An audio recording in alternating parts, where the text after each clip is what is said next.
Hello, ഞാനിന്ന് കുറച്ച് ചെമ്മീൻ ബിരിയാണിയാണ് ഉണ്ടാക്കുന്നത്. അപ്പോൾ നമുക്ക് ഒരു നേരത്തേക്ക് വേണ്ടി മാത്രമായിട്ടാണ് ഞാൻ ഉണ്ടാക്കിയെടുത്തത്. അപ്പോൾ ഒരു 200 രൂപയുടെ ചെമ്മീൻ ഇരുന്നായിരുന്നു. അത് ഞാൻ കൈയോടെ തന്നെ മഞ്ഞൾപ്പൊടി, ഉപ്പും മുളക് പൊടിയൊക്കെ പുരട്ടി വെച്ച്, എന്നിട്ട് അത് നന്നായിട്ട് ക്രിസ്പി ആയിട്ട് വറുത്ത്, അത് വറുത്ത് പകുതി ആയപ്പോൾ തന്നെ ഞാനൊരു 2 പിടിയോളം സവാളയും വാരിയിട്ട് അതും നന്നായിട്ട് വറുത്ത് മാറ്റി. ഇത് രണ്ടും കൂടി ഒന്നിച്ച്.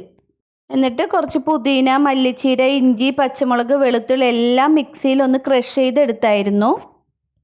നമ്മൾ ചെമ്മീൻ വറുത്ത ചട്ടിയിലേക്ക് സവാള നന്നായിട്ട് വഴറ്റി, സവാള വാടിക്കഴിഞ്ഞപ്പോഴേക്കും നമ്മുടെ ഇഞ്ചി, വെളുത്തുള്ളി ഇതെല്ലാം നമ്മൾ ഇട്ട് കൊടുത്ത് അതും നന്നായി വാടി വന്നപ്പോഴേക്കും ഞാൻ ബിരിയാണി മസാലയാണ് ഇട്ടത്. 1.5 സ്പൂൺ ബിരിയാണി മസാലയും 1/2 സ്പൂൺ മഞ്ഞൾപ്പൊടി മാത്രമേ ഇട്ടിട്ടുള്ളൂ.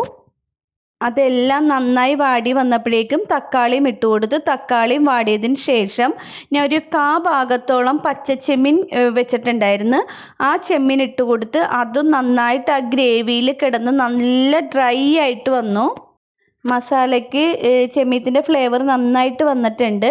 പിന്നെ നമ്മൾ റൈസ് സാധാരണ പോലെ തന്നെ മറ്റേ പട്ട, കറിയാമ്പ്, ഏലക്ക ഇതെല്ലാം പൊട്ടിച്ച് ഒരു സവാളയും വഴറ്റി, പിന്നെ നമ്മുടെ അളവിനനുസരിച്ചുള്ള വെള്ളവും ഇട്ട്, പുതിനയും മല്ലിച്ചീരയും ഞാൻ ആ വെള്ളത്തിലേക്കാണ് ഇടാറുള്ളത്.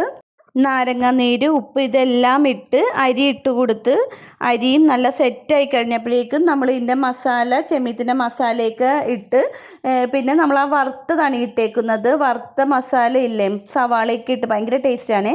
അതും കൂടെ ഇട്ട് കൊടുത്ത്, പിന്നെ നമ്മുടെ മുന്തിരി വറുത്ത അതും ഇട്ട് നമ്മളൊരു 20 മിനിറ്റ് ഒന്ന് ദം ചെയ്തെടുത്തായിരുന്നു. എനിക്ക് തോന്നുന്നു ചിക്കൻ ബിരിയാണിനേലും ബീഫിനേലും ഒക്കെ ടേസ്റ്റാണ് ചെമ്മീൻ ബിരിയാണി. അപ്പോൾ എല്ലാവരും ഇതുപോലെ ഒന്ന് ട്രൈ ചെയ്ത് നോക്കണം. വറുത്തിട്ട് ഇട്ട് കൊടുത്താൽ ടേസ്റ്റ് ഇരട്ടിയാകും. അപ്പോൾ ഓക്കെ, ബായ്.